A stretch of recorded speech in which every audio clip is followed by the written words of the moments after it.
Now, I hope that right now you're watching us from a lovely, warm, safe, beautiful part of the greatest country in the world. I hope that your kids, grandkids, nieces, nephews are either in bed or sitting up studying, or they're having a whale of a time. But tonight, we're going to take just a second to remember the people who do not have it as good as us, the people who are having a tough time, most importantly, the kids that are having a tough time. Now, I'm not about to flood the next 60 minutes with sob stories and difficulties, but you know how much I care about the Kids Helpline. It is a service which is run right around the country and has been accessed by more than 8.5 million young people over the years. This helpline was particularly important during COVID, and you remember that we talked a lot about the kids that were in trouble who needed help from this service.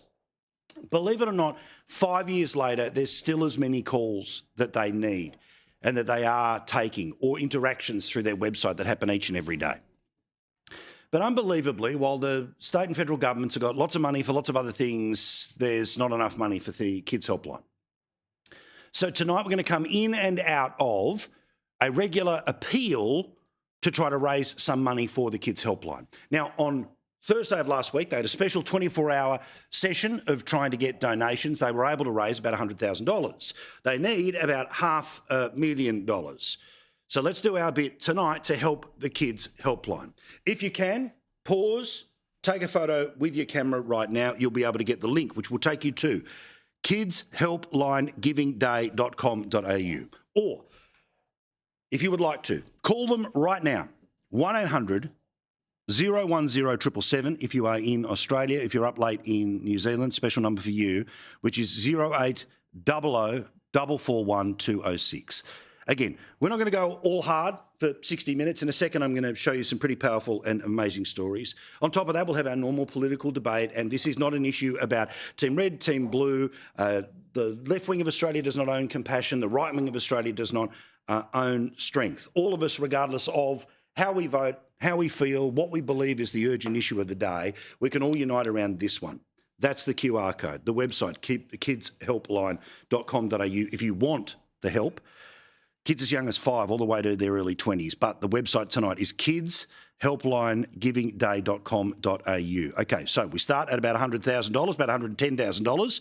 Let's see how much further we can get them and closer to $500,000. I know there's lots of people watching who would like to give as much as they can, and I know there's a million people asking you all day, every day about good causes. Well, this is the one that matters the most to me tonight. We'll get to all of that in greater detail as the night rolls on. But please, give them a call, 1-800 010 777. Give what you can. Remember, all of it, of course, is tax deductible. We will get back to the appeal part of this evening in a moment, but let's get to the fun and sometimes the depressing, deflating nature of while you were working today, what were they doing in federal parliament? Well, of course, while you were working, you were getting calluses on your hands, maybe a sore back yet again. No matter whether you work in big or small business, whatever was happening, you felt the pressure today. Of course, at Parliament House, where everyone's wage is guaranteed, and certainly when it comes to those politicians, they've got 4 pay rises in the past 3 years. Well, they, of course, just rub it in because they've all just started a new round of 3 more years of taking the proverbial. Here's some of the crap they posted on social media today while you were working. My name is Pink and I'm really glad to meet you. You're recommended to me by some people. Hey, ooh, is this illegal? Hey, ooh, it feels illegal. Picture this, 2004. The Facebook just launched. John Howard is doing laps of Canberra in his Wallabies tracksuit, and Motorola just dropped the Razor. Your PBS medicines, $25 max. Well, guess what? We're bringing 2004 back without John Howard and his tracksuit. This week, we're legislating to put a cap on PBS medicines.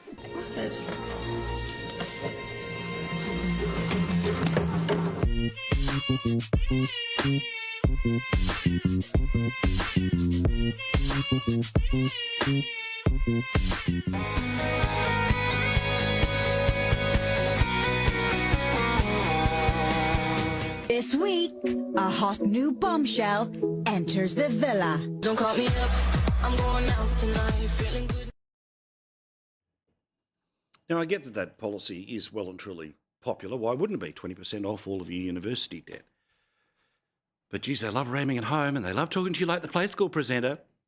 What about clueless Claire O'Neill? Let's go back to 2004. Oh, now it's not John Howard without the tracksuit. Hang on. Did you not see what the Prime Minister wears every chance he gets to walk around? Some sort of sporting paraphernalia. He's trying to channel John Howard, but he's standing on, among other things, the Great Wall of China in the Hawks suit, let alone the bunny hat the day before. Please.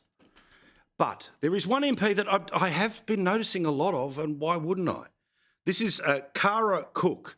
She's a new member to Parliament, and she's very excited, on social media when she goes into her new office, and she's very excited on social media when she sees a giant picture of herself. Yes, I'm so proud of you, Cara. That is my girl. Oh my gosh, look at the smiley face. There you go, Cara.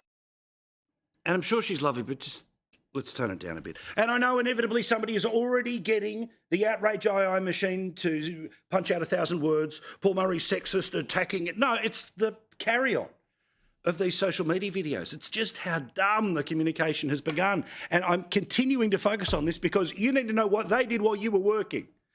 But the reason I specifically give a shout out to this MP yet again was this was her doing her bit for the, flood the zone message in and around the cutting of those student fees, which again, I do not pretend is not a popular policy. Pay attention to what might be the problem with a video that is supposedly extolling the cutting of university debt and this video from this Labor newbie. I've been thinking, I want you to be happier. I want you to be happier. When the morning comes and we see what we've become. I wonder what it might be. Oh, that's right. They're primary school children. Run it again without the sound. They are primary school children. The policy is not about forever forgiveness. It's about existing forgiveness and a reduction. Fine, fair enough, very popular. But they've just said student and thrown it over any footage they could possibly find of a student. The only problem is these ones aren't even in high school, let alone the ones that, of course, have been the recipients of what turned out to be a very successful policy. But while you work, we'll keep an eye on the garbage that they do to try to tell you that everything is awesome, everything's fine, and there's no difference between a university student and a primary school student.